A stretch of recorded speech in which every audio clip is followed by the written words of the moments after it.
Hey there, welcome to LSAT Demon Daily. I'm Ben Olson. That's Nathan Fox. We're the founders of LSATdemon.com and our weekly podcast, Thinking LSAT. We have an email here from Connor. The subject is to pay or not to pay. Oh, it's a pun. Mm-hmm. To pay or not to pay. Toupee, to pay. To pay or not to pay. Clever? Good morning.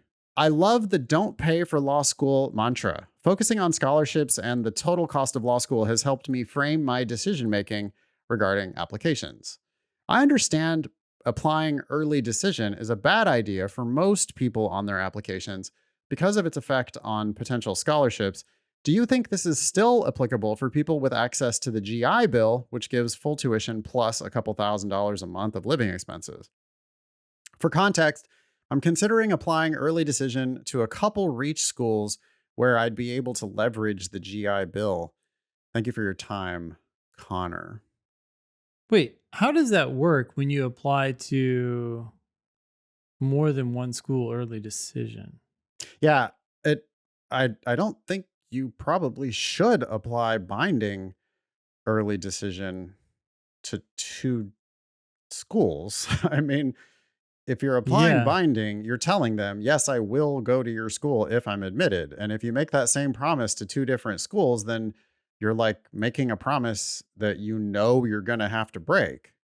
You Yeah. don't know which one, but you're like, okay, I'm going to have to break at least one of these promises. I don't think I would do that. Um, Two, it can be harder to get in early decision than it is to get in normal decision. Some early decision programs come with scholarships. Some Mm. schools are like, yeah, we are going to do an early round of decisions, but it's not necessarily going to be easier to get in. We're just going to make the decision earlier. And if you're also binding yourself to that school just so that they will evaluate your application sooner, I don't think that's a good deal for you.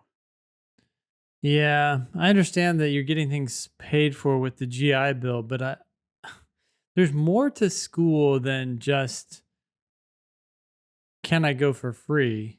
You could get accepted early decision. It's a reschool. You'd be excited, but then you learn something else about some other semi reach school that you like Well, better. or what about geographically binding yourself for no reason? Yeah. It's like, Connor, the way I understand the GI Bill, when it's full tuition plus a couple thousand a month, that means that they actually adjust your living expenses based on where you live. So I've heard people on the GI Bill say, I'm intentionally going to go to school in San Francisco because that's the highest cost of living. The GI Bill will give me the most money to live on if I live in San Francisco. So of course I'm going to San Francisco Mm, or hmm. New York City or whatever. And Yeah. that's a Yeah. decision that you could make. Yeah. But aren't you foreclosing yourself certain opportunities if you apply binding early decision anywhere? You're just like, no, yeah, I'll go to your school, no matter the price, no matter like, what if I meet a girl and want to marry her and live somewhere else? Yep. She's Or right in the same town of the other semi top pick you had. what if you split up with your current partner and decide not to live in the town that you thought you wanted to live in forever? Hmm. Like, a lot of shit can happen between now and the time that you're actually going to matriculate.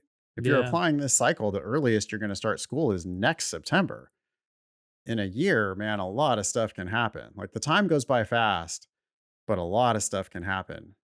Hmm. And I just, I don't, I just don't see how this is a good deal for Connor. I suppose if there were one reach school where you'd be like, no, I'm confident enough in that school and that location that it's worth it for me. You know, for some people, it's going to be Stanford. For other people, it might be, I don't know, NYU. Yeah. Just like a school where you're like, nah, I could live there forever. That school is a great enough school. I'm doing it. Okay, fine. If you want to do that to one school, just is it really going to give you that much better of chances that it's worth limiting your options in the event that they decide to admit you? Is it really that good? Mm. I kind of doubt it. Anything more for Connor? No. Email daily@lsatdemon.com if you'd like to ask us a question or share some LSAT or law school admissions news. Thanks for listening.